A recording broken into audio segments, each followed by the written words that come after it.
Happy birthday, Joe.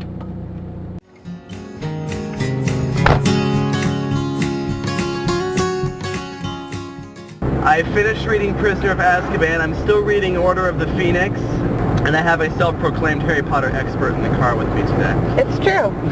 Book 3 is giving the events that lead up to the turning point, and then Book 5 is showing you the aftermath of the turning point. So all the parallels that come through in Books 3 and 5 kind of act in that capacity. And this is a good example of the inverse parallels, which is a lot of the way that this book is structured, is that there are parallels with Sirius, but they're inverse to one another. So, for example, you spend Book 3 thinking that Sirius is the bad guy, and at the very end, Harry goes to kill Sirius and ends up saving Sirius.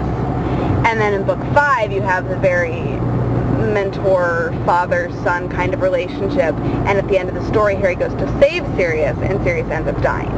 Another one of the inverse parallels that we have in this book is the Ministry's attitude toward Harry, specifically Fudge's attitude towards Harry. With regards to the first event of the book where Harry accidentally blows up his Aunt Marge, and he's convinced when he runs away from the Dursleys after this that the Ministry's going to come swooping down on him and chuck him into Azkaban and expel him from Hogwarts, and then it ends up that they're very nice about it and saying, oh, well, we're not going to die, it's all right, it's nothing, you know, really, and they're very indulgent with him.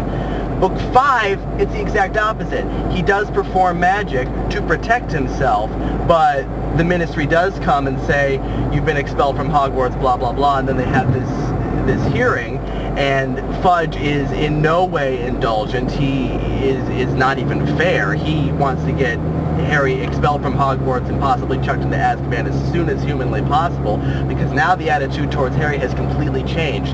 Another inverse parallel, the Defense Against the Dark Arts teacher. We have Lupin in Book 3, we have Umbridge in Book 5. I think everyone would agree that they're pretty much antitheses of each other. It's mentioned, the first lesson with Lupin, it's stated outright that it's their first practical lesson. Lupin provides them with hands-on experience in Defense Against the Dark Arts, and of course Umbridge flat out refuses to give them any practical experience because of Fudge's fear that Dumbledore is forming an army, and so that's purely theoretical. So you have the command from Lupin on their first books away, and then you get the command from Umbridge as wands away. It's also the interesting parallel between the Dementors and the Thestrals, yes, which are both these creatures of death and darkness, but the Thestrals are actually very gentle. They're very gentle. And they help him out. They help him out. They end up being a big help to Harry in the end, whereas the Dementors, through and through, are horrible creatures. Were there to help at the beginning and ended up not at all. And turning out and almost sucked out Harry's soul. A couple different times. Yeah. Which I think we would all agree is not a desirous event. No, not at all. In a sense, all of the events that happened in Book 3 really didn't leave them any better off. But Harry helped to, as Dumbledore said, uncover the truth. And then in Book 5, again, we get the feeling that it was really all for nothing. Sirius wasn't in any danger. There was no need for him to go to the Ministry, and there was no need for Sirius really to die. But again, it uncovered the truth. Knows the truth that Dumbledore's been keeping from him. He knows for the first time what it is he's going to have to do.